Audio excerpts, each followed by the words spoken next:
બોલો સ્વામિનારાયણ ભગવાનની જય, ઘનશ્યામ મહારાજની જય.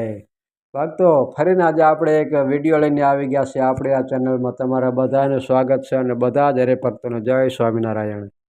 ભક્તો, આજનો આપણો વિડીયો છે એ ગઢડા મધ્યનો પ્રકરણ બીજા અધ્યાય આપણે એની કથા આજે આપણે કરવાની છે. તો આ વચનામૃતમાં મહારાજે આપણને શું સંદેશો આપ્યો છે એ વિશે આપણે જાણીશું અને આ કથા તમે પૂરેપૂરી સાંભળજો, જેથી કરીને આપણને પૂરા ફળની પ્રાપ્તિ થાય. અને ભક્તો, આ ચેનલમાં તમે નવા હોય તો આ ચેનલને તમે સબસ્ક્રાઈબ કરી દેજો, જેથી કરીને આવનારી બધી કથા તમારા સુધી પહોંચે અને બધી કથાનો લાભ મળે. અને બીજી એક જાહેરાત કે જે હરિભક્તોના ઘરે ભગવાનની મૂર્તિ હોય અને જો એમને ભગવાનના વાઘા ખરીદવા હોય તો તમે અમારી પાસેથી ઓનલાઈન ભગવાનના વાઘા મગાવી શકો છો. અમારો મોબાઈલ નંબર છે 63 54 45 14 82. આ નંબરમાં ફોન કરીને વધારે માહિતી લઈ શકો છો.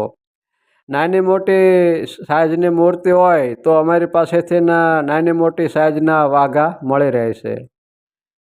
તો આપણે હવે કથાનો આરંભ કરીએ.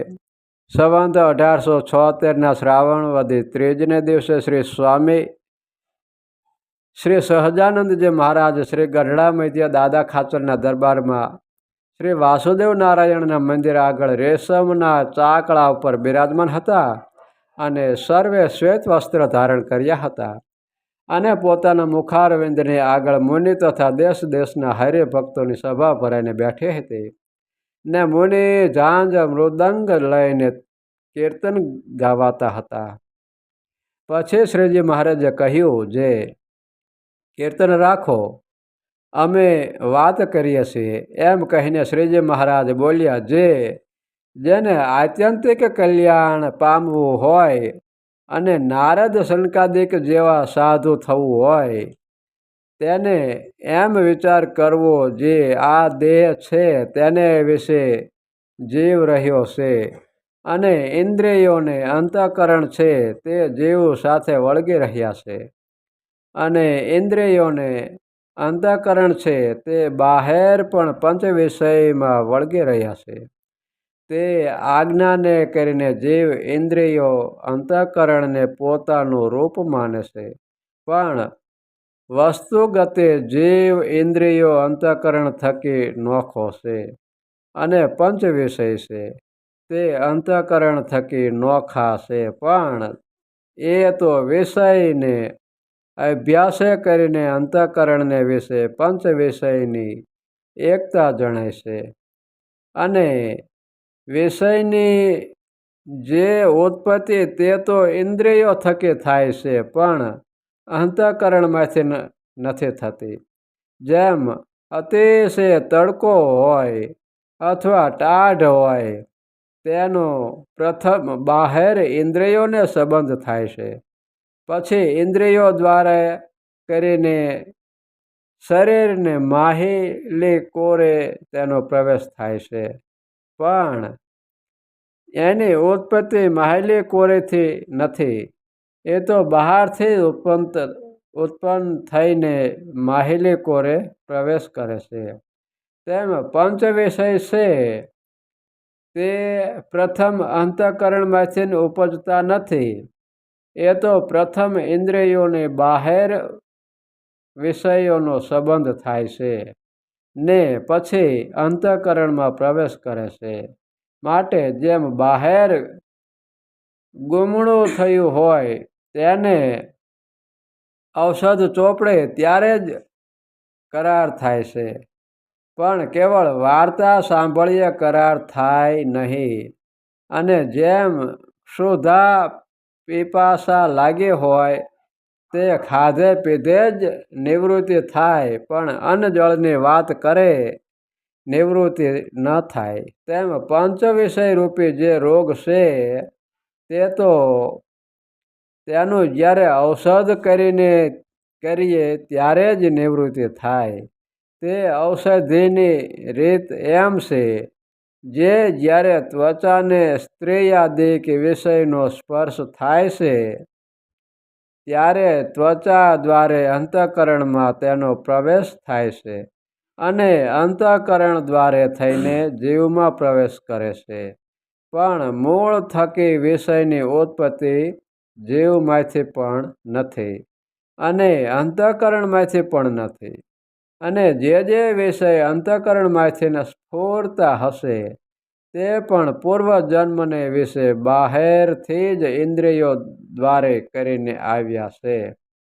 માટે વિષય ટાળવાનું એ જ ઔષધ છે જે ત્વચાએ કરીને સ્ત્રીયાદિક પદાર્થનો સ્પર્શ તજવો અને નેત્રે કરીને તેનું રૂપ ન જોવું અને જીહવ્યાએ કરીને તેની વાત ન કરવી અને કાને કરીને તેની વાત ન સાંભળવી અને નાસિકાએ કરીને તેનો ગંધ ન લેવો.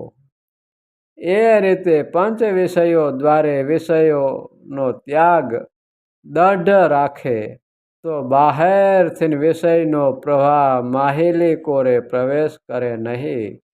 જેમ કૂવામાં પાણીની શૈર્ય આવતી હોય પછી તેને ગોદડાના ગાભા ભરીને બંધ કરે ત્યારે તે કૂવો ગળાય. તેમ બાહ્ય ઇન્દ્રિયોને નિયમમાં રાખવે કરીને બાહ્ય વિષયોનો અંતઃકરણમાં પ્રવેશ ન થાય.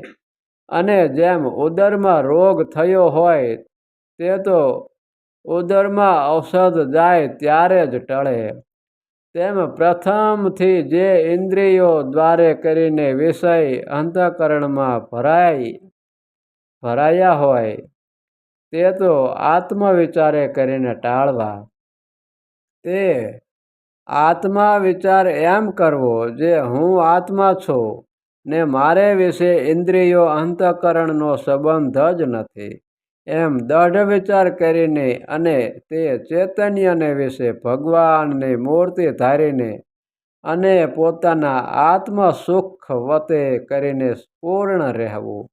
જેમ કૂવો જળે કરીને પૂર્ણ ભરાયો હોય ત્યારે જે બહારથી પોતામાં શેરીઓ આવતી હોય તેને પોતાનું પાણી ઠેલી રાખે છે, પણ માહિલી કોરીથી તે શેરીના પાણીનો પ્રવેશ કરવા દે નહીં.